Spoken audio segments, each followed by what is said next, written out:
everyone, it's Mrs. Etuazim here. All the children have gone home. I've been teaching today and it's been lovely seeing lots of familiar faces.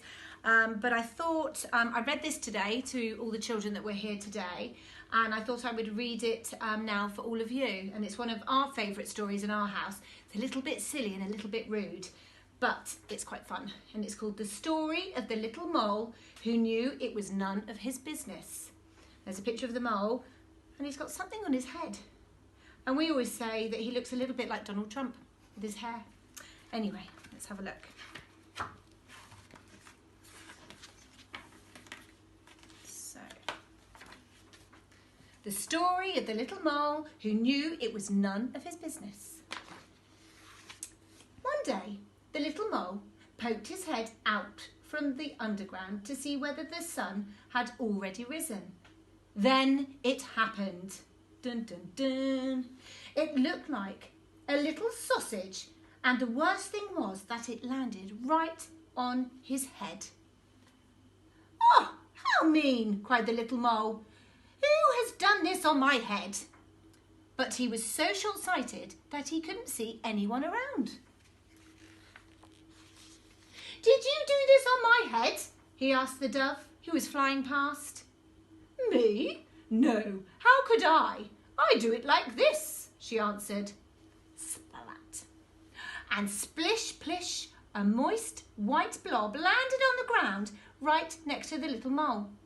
His right leg was splashed with white. Ugh, disgusting. "Did you do this on my head?" he asked the horse who was grazing in the pasture. "Nay, me? No, how could I? I do it like this."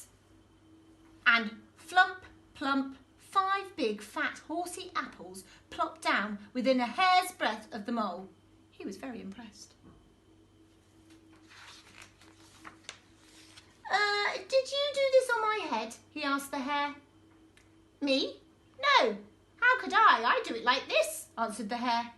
And rat-a-tat-tat, 15 little round beans shot past the mole's ears. He saved himself with a daring leap. "Did you do this on my head?" he asked the goat, who had been dreaming a little. Me, no, how could I? I do it like this," she replied. And plippity-plop, a pile of toffee-coloured little balls tumbled onto the grass. The little mole found them almost appealing. Yuck. "Did you do this on my head?" he asked the cow, who was chewing the cud. "Moo, me? No, how could I?" And kaplosh! A big brownish green pancake flopped into the grass just next to the mole. He was very relieved that it hadn't been the cow who had done something on his head. Ooh, could you imagine? Disgusting. "Did you do this on my head?" he asked the pig. "Me? No, how could I? I do it like this," replied the pig. And plop, splat, a little soft brown pile fell on the grass. The mole held his nose. Ooh, smelly.